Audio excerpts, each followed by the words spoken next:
Shalom Bapak Ibu yang dikasihi Tuhan. Shalom. Terima kasih untuk present worship. Kung Chi Fa Chai. Kung Chi Fa Chai. Tadi apa WL katakan tadi apa si Gunawan nyen nyen Jing apa Jing Tian Zhe Hao Ye Hao Ye nyen nyen Hao Nini Ho. Ya, Nini Peng An. Baik Pak Bu, dalam masih di hari ketiga ya Imlek ini, kita sebagian yang hadir di tempat ini kita mau merenungkan firman Tuhan. Sebagaimana pagi tadi saya sudah sampaikan dan sore ini saya tetap akan menyampaikan firman yang sama tentunya juga. Oleh sebab itu topik hari ini saya pilih topiknya adalah kita baca dulu Alkitabnya. Itu. Gambarnya berbeda. Baik, latar belakang ini saya ambil dari satu kejadian di Bandung beberapa hari yang lalu ya. Ada dentuman nyaring besar sekali, ada seorang sahabat kirim gambarnya, tapi suaranya saya enggak dapatkan dentuman. Memang hari-hari ini memang ada kejadian-kejadian di alam semesta sepertinya rada aneh gitu ya. Tapi ya bukan aneh lah ya, memang kita juga sudah menuliskannya. Saya tertarik saya jadikan latar buat slide saya. Baik, kita langsung saja pada firman Tuhan. 2 Korintus pasal 8 ayat yang ke-9 berkata seperti berikut. Karena kamu telah mengenal kasih karunia Tuhan kita Yesus Kristus. Itu kalimat pertama, karena kamu telah mengenal bahwa ia yang oleh karena kamu menjadi miskin sekalipun ia kaya supaya kamu menjadi kaya.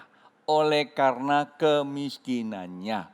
Nah, saya menjadikan satu kalimat dari pembacaan ini topik untuk minggu ini. Nah, saya sarankan kepada kita, karena sepanjang tahun 2021, banyak hal kita bicara di buku Ia Kaya supaya kita menjadi kaya. Mengapa ini yang kita mau bahas? Saya ingat bahwa sebuah transformasi terjadi pada tahun 2002 ya. 2002 pada masa-masa kita sedang mengalami krisis. Tuhan berbicara kontra. Ya, orang teriak krisis tapi Tuhan bicara sama kita sukses. Sekalipun waktu kita menyampaikannya sebagian orang akan pesimis untuk dengarkannya. Nggak apa-apa ya. Mungkin ada yang katakan itu jadi hiburan, ya kita perkatakan. Berapa lama kemudian dan sekarang kita bisa rasakan. Kalau hari ini saya berbicara ini di tengah kehidupan jemaat Psalm 21, seharusnya sebagian orang bisa sedikit introspeksi gitu, sedikit melihat ke belakang. Oh iya ya, jadi tidak sulit untuk kita bicara hal-hal yang dari luar. Kita bicara dari diri dalam saja. Pertanyaan mengapa? Karena kuncinya di sini. Apa kata Alkitab? Nah, kalimat pertama adalah kamu telah mengenal kasih karunia. Kata kuncinya kasih karunia. Kasih karunia Tuhan itu menjadikan apa? Menjadikan kita kaya. Kenapa? Karena dia kaya. Karena dia punya kuasa di sorga dan di bumi. Apa saja yang dikatakan pasti akan terjadi. Amin. Dan ini firman loh Pak Bu, ini bukannya sebuah dongeng buku sejarah atau dongeng bukan. Tapi ini firman. Dan kita perlu tahu bahwa apa yang Tuhan firmankan itu pasti akan terjadi. Dan apa yang Tuhan sampaikan dan pasti akan dilakukannya.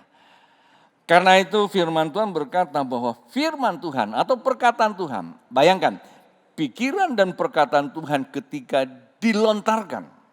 Itu 3 loh, pikiran Tuhan, isi hati Tuhan itu diperkatakan keluar dan Alkitab katakan tidak akan pernah kembali sia-sia. Artinya ia kaya supaya semua orang percaya kaya. Buat Anda percaya atau tidak? Halo? Kok jawabnya ragu-ragu. Satu perumpamaan. Beberapa waktu yang lalu kita berpikir gini. Kapan COVID ini berlalu? Itu pertama. Dan yang kedua, sebagian kita berharap ketika datangnya vaksin COVID akan berlalu. Kan begitu.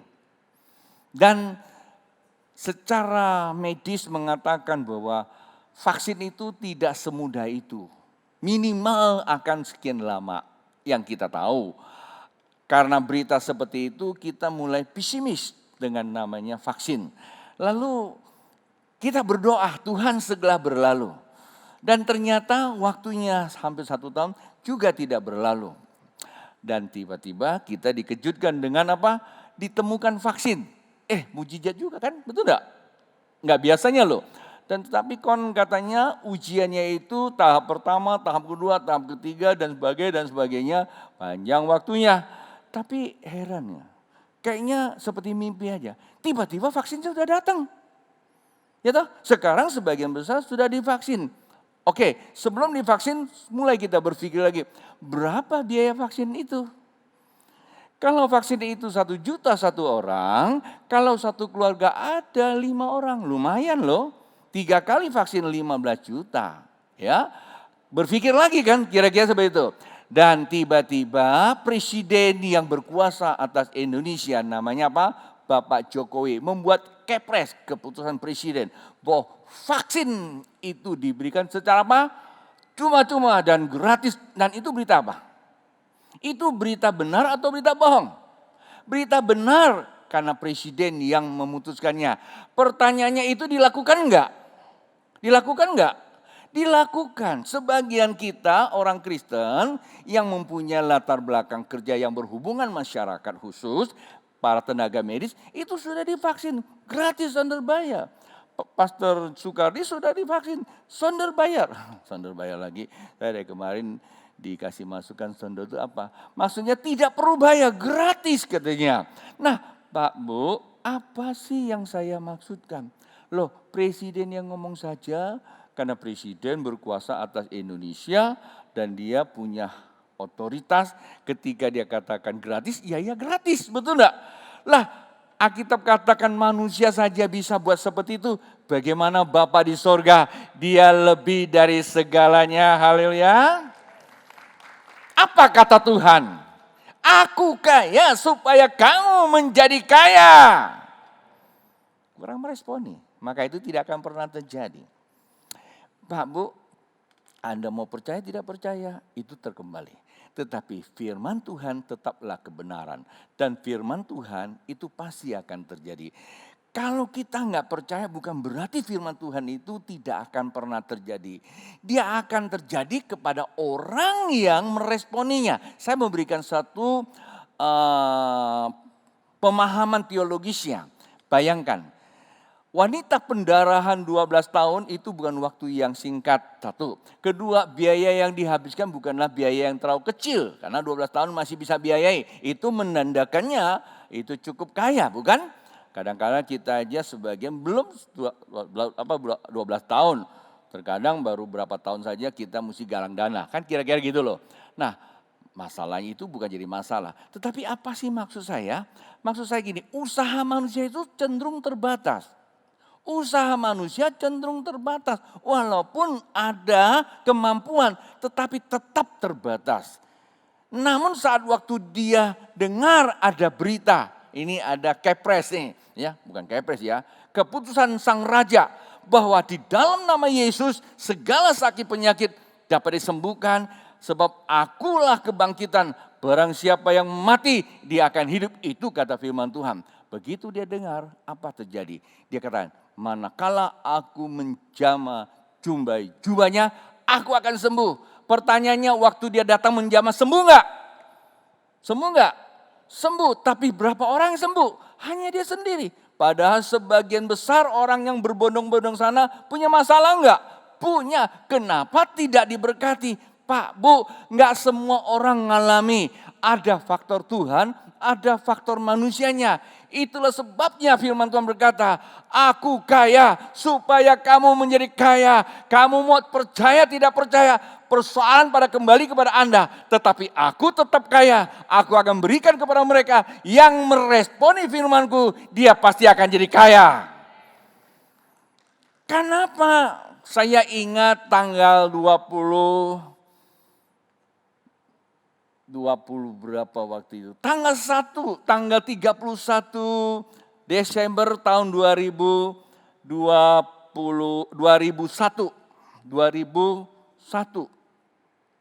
Di saat selesai kami adakan penutupan acara conference, lalu ada seorang hamba Tuhan sedang berbicara, dan saat waktu versi saya juga selesai saya bicara, dan saya tiba-tiba Tuhan bisikin sama saya bahwa tahun ini adalah tahun kesuksesan buat kamu dan seluruh pelayanan kamu.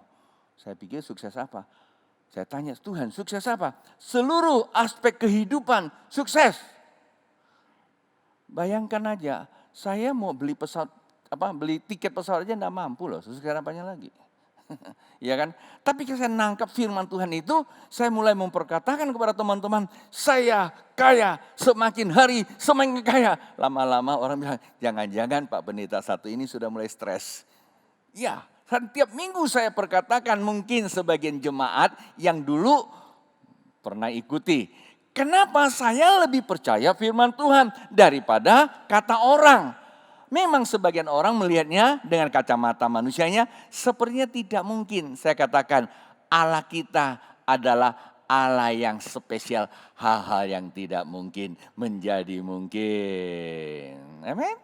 Itulah sebabnya saya mau berkata kepada kita, apa yang dikatakan firman Tuhan, ia kaya supaya kamu menjadi kaya adalah satu kebenaran, dan kebenaran itu pasti akan dinyatakan. Saya berdoa supaya firman Tuhan disampaikan hari ini, dan selanjutnya ada orang-orang di sini, anak-anak muda nangkap firman Tuhan, ia akan bangkit menjadi orang-orang kaya. Untuk apa? Mempengaruhi dunia yang saat ini sedang sakit, yang sedang susah, yang sedang mengalami krisis. Justru di tengah kekrisis ya adalah kemuliaan Tuhan akan dinyatakan. Saya berdoa anak-anak muda di tempat ini maupun mereka yang dengar melalui online service dan mereka menangkap firman Tuhan ini seperti wanita pendaharan. Begitu aku menjamah, maka aku akan sembuh. Ketika Anda dengar firman Tuhan ini, maka engkau akan mengalami urapan sorgawi atas kita semua. Haleluya. Saran saya baca buku ini kalau Anda terimakan mau kuncinya. Buku ini udah lama sekali. 2008 terbit yang kedua. Nggak terlalu bagus-bagus banget tulisannya. Karena saya tidak ahli nulis. Tapi minimal Anda akan nerima beberapa kata kunci untuk memberi inspirasi. Ya. Nah, saya mau berikan beberapa kesaksian orang-orang yang percaya firman Tuhan. Jadi percaya firman Tuhan, Pak Bu.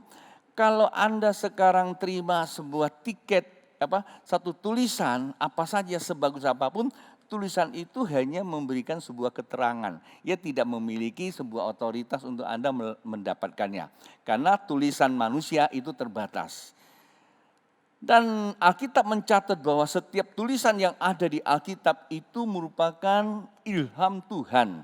Artinya bukan tulisannya tetapi roh yang ada di setiap tulisan itu. Nah, manakala Anda baca tulisan tersebut, sesungguhnya Anda sedang berkoneksitas, berelasi, beriada, bersekutu, berkeintiman dengan Sang Ilahi itu. Itu yang pertama. Anda mau percaya tidak percaya, waktu Anda membaca minimal pikiran Anda terbuka dan itu sedang berhubungan. Ya, waktu Anda baca.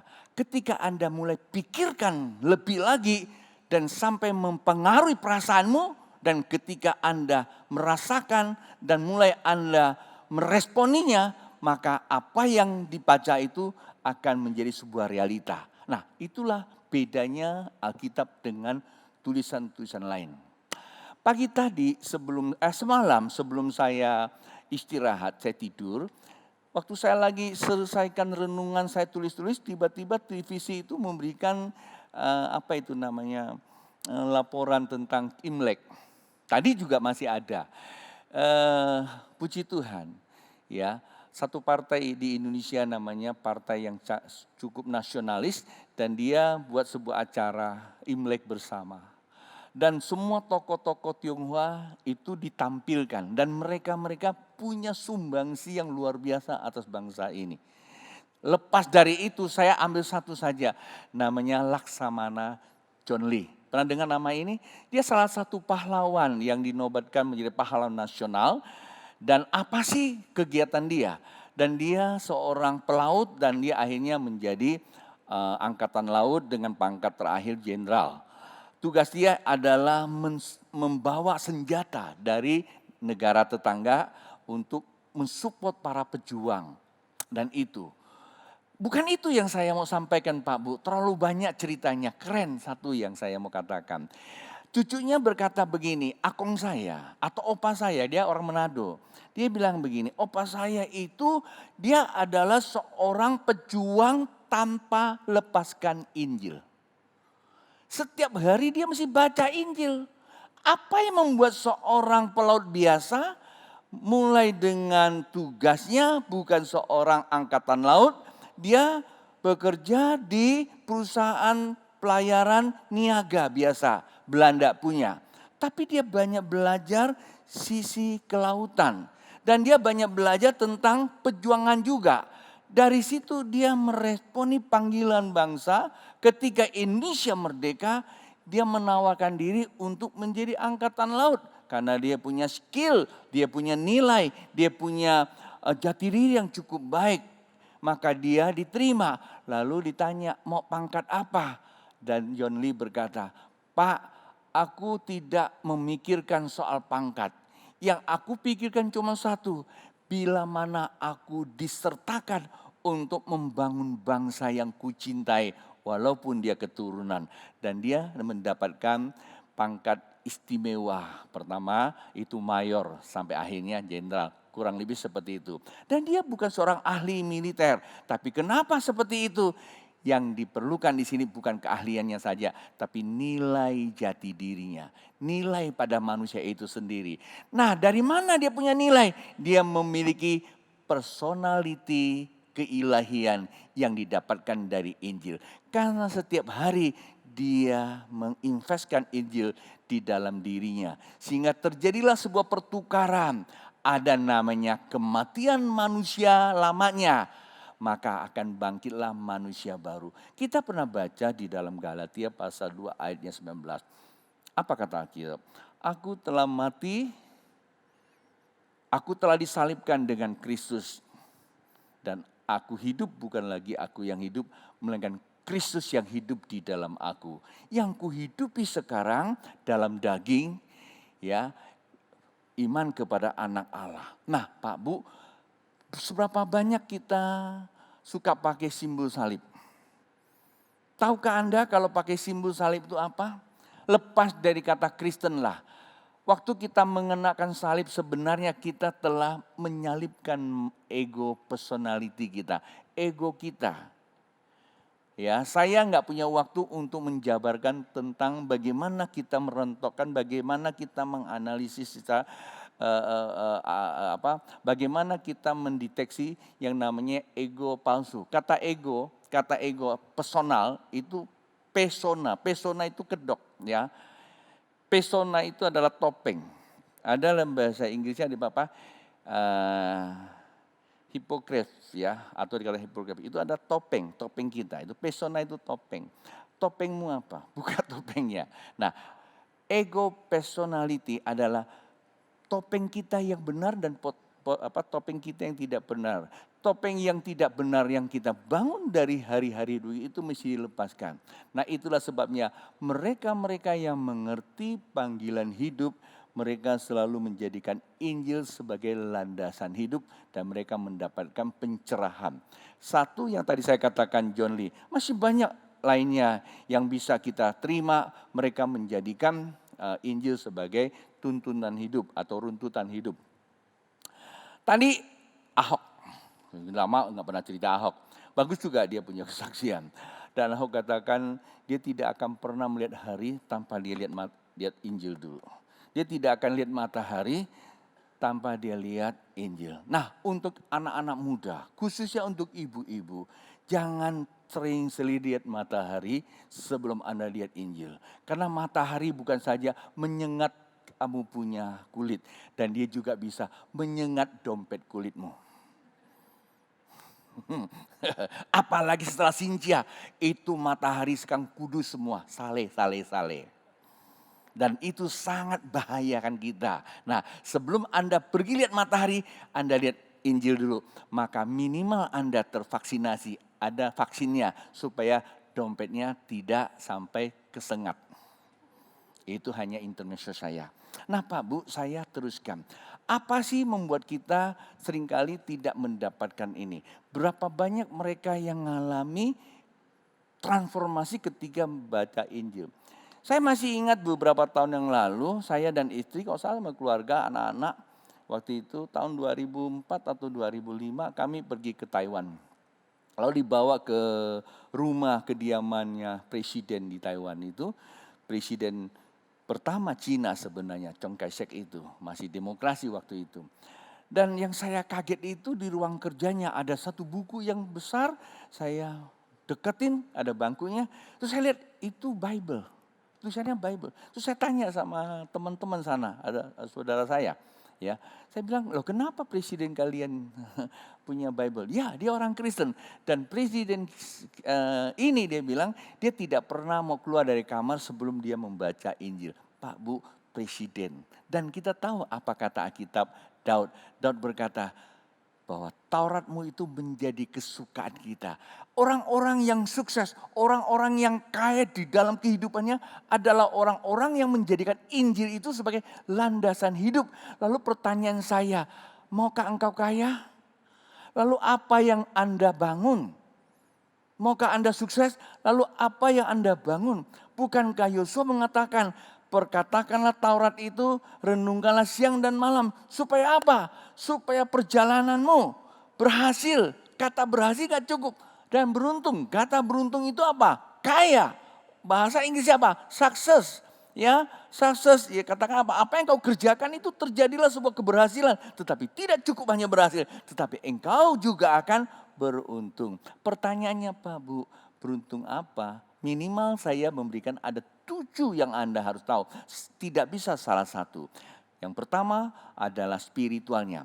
Anda boleh sukses apa saja. Kalau yang satu ini tidak punya, tunggu waktunya jatuh. Sukses spiritual. Yang kedua, sukses apa? Healing ya. Namanya holistic healing. Kesembuhan jiwa, roh dan tubuh. Itu harus disembuhkan dulu. Kalau enggak mungkin.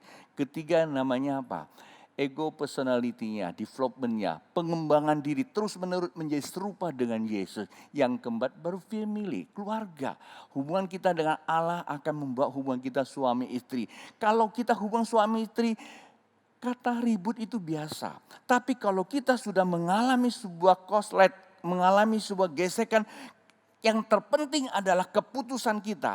Keputusanmu hari ini menentukan hari besok dan seterusnya sampai ke anak cucu. Saya katakan sangat bodoh manusia yang sudah Tuhan karuniakan dia hubungan suami istri ketika cuma hanya korek api kata teman saya. Hanya korek api kita bisa cerai. Hanya korek api, hanya gara-gara korek api ada perkataan cerai. Dan itulah menggambarkan manusia yang tidak bertuhankan Tuhan yang benar. Ego yang rusak. Paham? Keluarga. Jadi harus sukses. Sukses keluarga.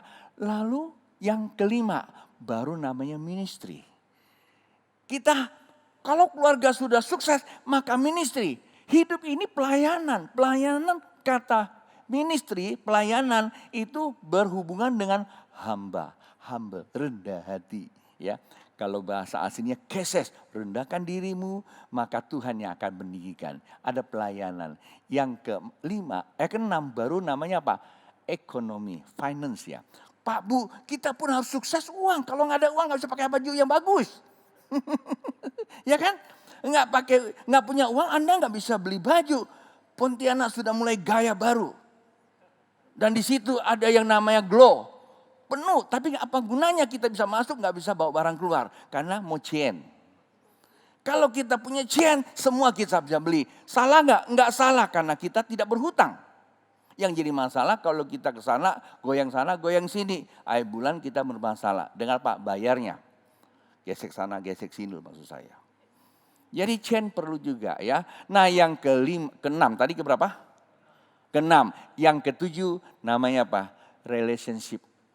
Social relationship. Ada hubungan sosialnya, ada hubungan relasinya. Dan ini semua penting sekali Bu, Pak, Bu. Ini penting ya.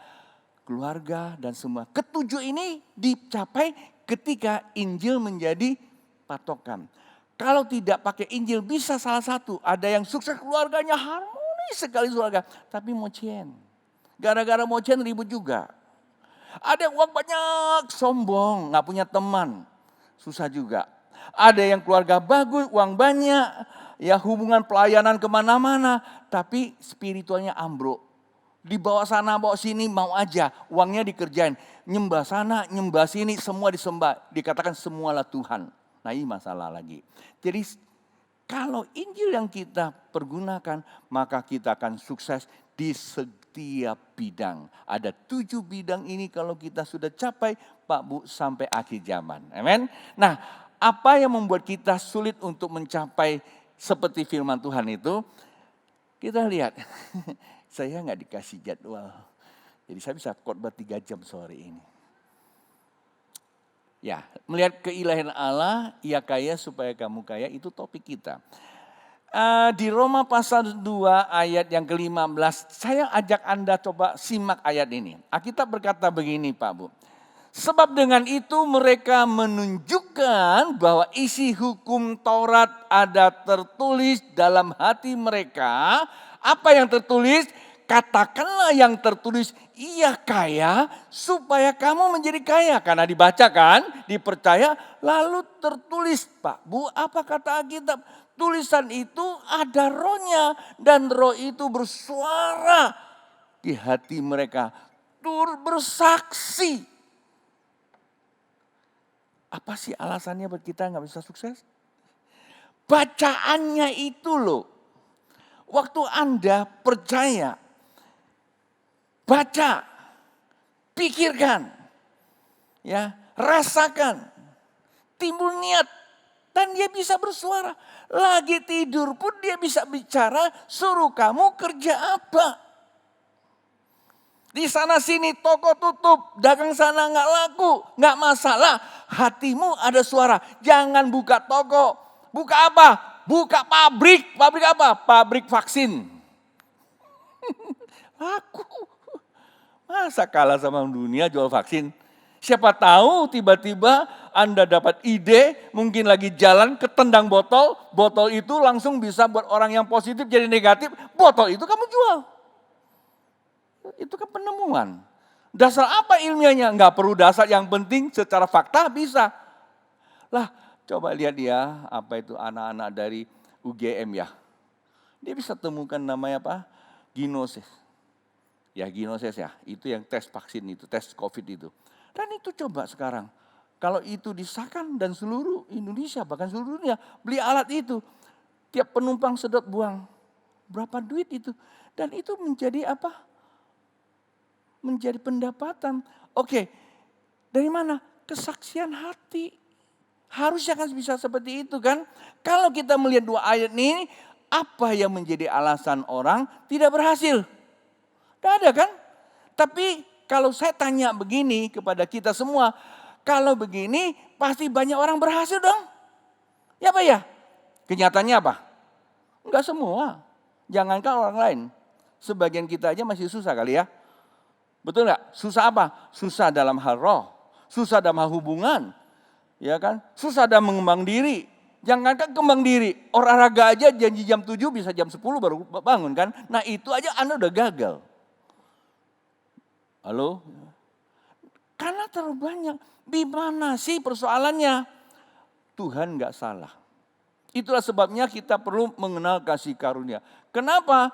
Kita bukan hanya merebut karunia-Nya. Karunia itu gift kata Tuhan, pemberian. Tetapi yang perlu kita kenal adalah kasih. Kasih itu hubungan ke atas. Kata hubungan ke atas itu membuat kita mendapatkan sebuah pertukaran nilai. Kita tidak lagi memiliki egonya kita, tapi kita memiliki egonya Tuhan. Di mana letaknya? Kalau Anda baca ayat ini, di mana persoalannya membuat orang tidak bisa sukses? Halo? Di mana? Tuh, ini nih. Nah, nih. Pikiran mereka saling menuduh atau saling membela. Di sini sudah ada suara hatinya. Kamu kaya loh, kamu sukses loh. Tapi bawah sadarnya apa? Jangan dengerin, tolak aja. Kan pernah saya cerita teman saya, dia seorang hamba Tuhan. Ketika dia mau merit, dia nggak punya dana, lalu dia mulai pelayanan, susah dapat duit, udah dapat duit, terus dia mau pulang masuk ke satu daerah dan gereja itu tiba-tiba perlu duit dan duit yang dia dapat, duit yang diperlukan gereja itu persis dengan yang dapat gitu loh. Nah waktu pendeta itu umumkan bahwa gereja itu membutuhkan uang sekian untuk penyelesaian bangunan, suara hatinya kata kasih aja uang kamu. Terus dia bilang apa? Lah aku mau merit kok. Terus yang kedua kali dia tengking, dalam nama Yesus keluar setan. Makin tengking makin besar. Lalu rupanya ini bukan suara setan, suara Tuhan. Dia kasih uang itu. Begitu dia kasih uang itu selesailah. Dalam pikiran manusia apa? Gimana mau merit lagi uangnya habis. Tapi apa yang terjadi? Dia coba salibkan semua itu. Dia bilang aku merit karena Tuhan yang merencanakan aku merit. Soal tanggal bukan soal waktunya ya, bukan itu. Tetapi yang penting aku percaya bahwa aku pasti merit. Dia pulang ke Jakarta. Dan apa yang terjadi? Dan seluruh fasilitas untuk meritnya sudah disediakan oleh kawan-kawannya dia. Baik rumah tinggal, mobil, semua fasilitas lengkap. Hanya lantaran persembahannya dia korbankan. Pak, Bu, artinya apa? Dia mengikuti kesaksian apa? Kesaksian yang benar. Tapi seringkali otak kita yang segede bapau itu punya pengalaman bawah sadarnya kan. Lu mau miskin lo? Kan gitu. Nah seringkali kita tidak mengalami terobosan karena apa? Karena bawah sadar. Nah pikiran bawah sadar ini dari mana Pak Bu? Pikiran bawah sadar itu karena perkataan. Orang Tionghoa didengarkan baik-baik ya. Paling suka saya dengarkan. Le cai me, wah yuk. Cek sim toilet kai mina, toilet kai min suesania. Pernah dengar kalimat ini? Begitu lihat muka kamu suesani, lah 1 kali jumpa sani, kalau 10 kali. Sadap nih, kalau tiap hari ketemu, suaminya kok. Maka sial setengah mati. Perkataan kita mungkin kelihatannya biasa, ada energi. Apa yang kau katakan itu menstimulasi kepada hati kamu. Sehingga membuat kamu menjadi apa? Menjadi tersekat di dalamnya Pak Bu. Ya. Nah dari situlah terbentuk bawah sadar kita. Kadang-kadang kita terlalu gampang ya memutuskan sesuatu. Saya tuh gak suka sama kamu. Cerai aja. Hati-hati kamu. Walaupun kamu sudah berbaikan, tetap energi penolakan itu ada. Nah itulah bawah sadar.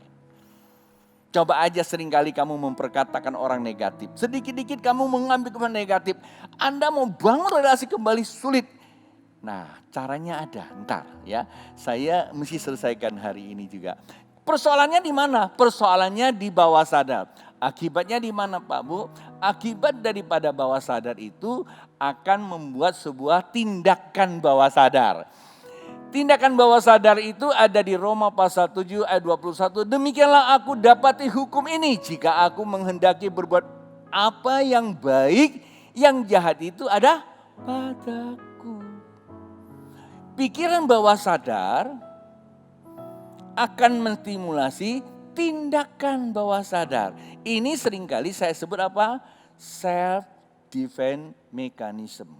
Ada memori otot, muscle memory kita yang sudah terlatih. Nah Pak Bu, kalau kita biasanya berpikir negatif, kemudian energi energi dalam tubuh kita, ada namanya kimia bersenyawa dengan seluruh sel tubuh kita, itu yang seringkali dikatakan psikosoma. Arti dari pikiran itu menyangkiti tubuh kita. Kalau yang pikirannya negatif, terkadang tubuhnya menjadi letih lesu, lelah. Kalau yang penyakit. Tapi kalau bicara soal relasi tubuh kita ya, itu jarak nggak jauh aja nggak enak, auranya nggak enak banget. Kalau Anda umpamanya suami istri suka self talk gitu ya, ngomong sendiri gitu ya. Suami gua begitu, gua matiin dia aja. Sering-sering ngomong, Anda duduk aja tuh gak enak. Tidur sama-sama juga gak ada relasi namanya. Tidak ada energi yang bisa membangkitkan hormon oksitosinnya. Ya kalau oksitosinnya tidak terbangkitkan, maka akan terjadi namanya impotensi. Gampang sekali kalau pria impoten. Kalau istri itu biasanya namanya apa? Itu menjadi dingin dini. Kok jadi dingin semua? Sebab di dalam batinku aku suka akan hukum Allah. Berarti yang tadi itu ya, firman Tuhan. Tapi apa? Tetapi di dalam anggota tubuhku aku melihat hukum lain yang berjuang melawan hukum akal budi. Nah, hukum batin itu ya.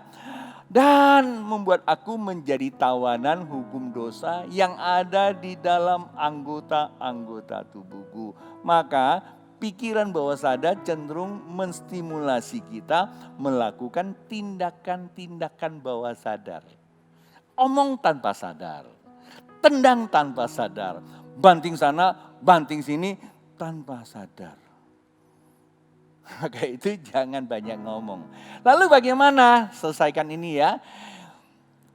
Perjanjian Tuhan adalah kepastian. Nah ini dia. Kita seperti apa yang dikatakan Roma. Aku manusia celaka. Siapakah yang akan melepaskan aku dari tubuh maut ini? Kita harus berani berkata kalau kita mengalami seperti itu. Kalau rumah tanggamu seringkali mengalami konflik, harus berkata, Tuhan aku manusia celaka, siapa yang menolong aku? Kalau usaha kamu sedang mengalami krisis, Tuhan aku manusia celaka, siapa yang aku menolong aku? Harus berani untuk mengadakan sebuah introspeksi. Ya, Alkitab katakan keterbukaan adalah awal dari pemulihan. Terbuka dulu, ya. Cara terbukanya nanti saya kasih tahu. Kalau sama suami terbuka sama suami, sama istri terbuka sama istri, sama bapaknya terbuka sama bapaknya, dan harus terbuka. Kalau sama siapapun. Nah, syukur kepada Allah oleh Yesus Kristus Tuhan kita. Ya, jadi siapa? Yesus. Lalu sini nih. Hendaklah kamu dalam hidupmu bersama menaruh pikiran dan perasaan yang terdapat juga dalam Kristus Yesus. Jadi kunci apa? Kuncinya sederhana. Kalau firman Tuhan bilang kamu ampuni tanpa syarat, ya ampuni. Cara gimana? Datang, ngomong sama dia. Pada saat waktu Anda bisa lakukan, itu terjadi sebuah pelepasan. Nah itu namanya melatih roh, jiwa, dan tubuh. Dan kalau Anda melakukan kesalahan, lakukan tindakan latih tubuh kamu. Kau udah pernah bilang, aku gak mau ke gereja lagi lihat orang satu itu. Nah, begitu mau ke gereja langsung mikir. Udah kepengen sih, pengen gereja. Tapi, aduh kepikir lagi. Nah, ketika ada pikir gereja, langsung jangan lagi pikirkan yang lain. Jangan mempertimbangkan, langsung pergi aja. Walaupun orang yang gak suka itu muncul, gak apa-apa. Begitu muncul, Anda justru langsung datang ke sana. Apalagi momentum Sinja ini, bawa angpau. Buat mereka yang belum married, kasih angpau. Tapi kalau yang sudah married, sama-sama sudah married, kungsi-kungsi. Tapi kalau kamu belum married, minta angpau sama dia. Ya, kalau sama-sama sudah married, mana yang lebih dihormati aja. Ini kesempatan, ya oke lah mungkin angpau susah, bawa bingkisan. Apalagi hari ini, namanya apa? Valentine Day. Wah bawa bunga, wih mantap sekali, hati-hati juga ya, bawa bunga ya. Jadi mantan dikasih bunga, masalah lagi. Jadi cara penyelesaian itu harus berani terbuka. Keterbukaan apa? Awal dari pemulihan. Lepas dari itu mulai bicaranya sesuai dengan firman Tuhan. isi firman Tuhan itu bukan hanya dibaca, tapi dipraktekkan di dalam kehidupan kita. Mari bangkit berdiri Pak Bu, kita mengakhirinya. Berdoa. Tuhan Yesus, terima kasih buat firman-Mu. Terima kasih buat apa yang Engkau telah bukakan kepada kami. Kami menyadari ya Tuhan bahwa firman tidak pernah salah. Apa yang Tuhan firmankan itu pasti akan terjadi. Ketika Tuhan berkata bahwa Engkau kaya supaya kami semua orang percaya kaya, hamba berdoa bahwa jemaat SAM 21 yang hadir maupun mereka yang tidak hadir sempat dengar khotbah ini. Mereka akan mengalami transformasi ilahi, maka mereka akan kaya di dalam 7 bidang kehidupan. Baik itu bidang spiritual, bidang healing, holistic healing, maupun juga kembali lagi transformasi ego personality, maupun juga akan terjadi pemulihan keluarga, maupun juga akan terjadi pengembangan lainnya, dan juga ministry, maupun juga ekonomi dan sosial. Ketujuh bidang itu semua mereka mengalami kesuksesan. Maka kesuksesan ini adalah kekuatan ilahi dan sampai Tuhan datang kedua kali. Manakah mereka yang letih, lesu, lelah, sakit, Tuhan kuasa kesembuhan-Mu terjadi kepada mereka. Terima kasih Bapak buat firman-Mu. Dengan demikian Bapak, Ibu yang dikasihi Tuhan, kita mau laksanakan perjamuan kudus. Keluarkanlah Anda punya roti dan anggur. Sebagaimana firman Tuhan berkata bahwa roti ini adalah tanda persekutuan. Hari ini kita bersekutu bersama. Hari ini kita bersekutu di dalam Yesus. Hari ini dan saat kita mengangkat, kita memperingati kematiannya untuk Anda dan saya. Kita juga mematikan ego personality kita yang buruk dan kita mengenakan ego personality keilahian menjadi serupa dengan Yesus. Karena Dia telah mengorbankan dirinya buat Anda dan saya. Mari kita makan bersama.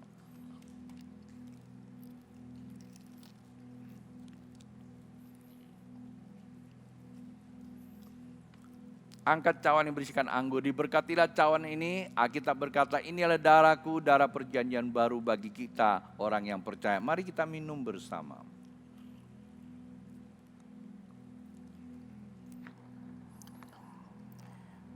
Mari satu hati kita memberkati bangsa kita. Bapak Surgawi, kami memberkati bangsa kami Indonesia, Presiden Joko Widodo, istri dan anak-anaknya, Wakil Presiden Ma'ruf Amin dan istri dan anak-anaknya, para Menteri Indonesia Maju maupun lembaga tinggi negara, MPR, DPR, TNI, Polri, Jaksa Tinggi, kami serahkan ke dalam tangan Tuhan. Pemerintah daerah, gubernur, wakil gubernur, bupati, wakil bupati, wali kota, wakil kota, camat dan lurah ke dalam tangan Tuhan kami serahkan. Dan seluruh jalan pemerintah pusat maupun daerah, khususnya pada tenaga medis yang bertugas di rumah sakit, puskesmas, sertailah mereka dalam pelayanan kesehatan ya Tuhan, dan mereka yang menangani pengamanan hansip satpam pada yang terendah, kami juga serahkan kepada Tuhan. Terlebih buat mereka yang melayani transportasi udara, darat, laut, sertailah mereka di dalam pelayanannya. Pelayanan sosial, mercusuar, radio pantai, kami serahkan ke dalam tangan Tuhan. Jemaat yang sedang mengalami pergumulan apapun, Tuhan sertai mereka dan kami memberkati saudara-saudara kami. Dan kami juga serahkan kepada Tuhan mereka yang mengalami bencana alam, bencana lain yang mereka sedang hadapi, kami serahkan kepada Tuhan. Jemaat yang dikasihi Tuhan dan saya kasih, ibadah kita sudah selesai. Dan buat Anda, Bapak Ibu yang mempersiapkan persembahan yang ada di sini maupun di rumah, dan sekarang terangkatlah. Diberkatilah apa yang Anda perbuat, nama Tuhan dipermuliakan. Buat Anda yang hadir hari ini di tempat ini yang baru kali pertama, diberkati di dalam nama Tuhan Yesus. Buat Anda yang ingin terima Yesus sebagai Tuhan, ketika Anda mengucapkan 2 kata percaya Yesus adalah Tuhan, Anda menerima, maka engkau telah diselamatkannya. Diberkatilah seluruh jemaat Tuhan. Ibadah kita sudah selesai. Terimalah berkat cinta kasih Tuhan di dalam nama Yesus Kristus oleh pertolongan Roh Kudus. Sampai Yesus datang kedua kali. Yang percaya katakan, amin. Tuhan memberkati.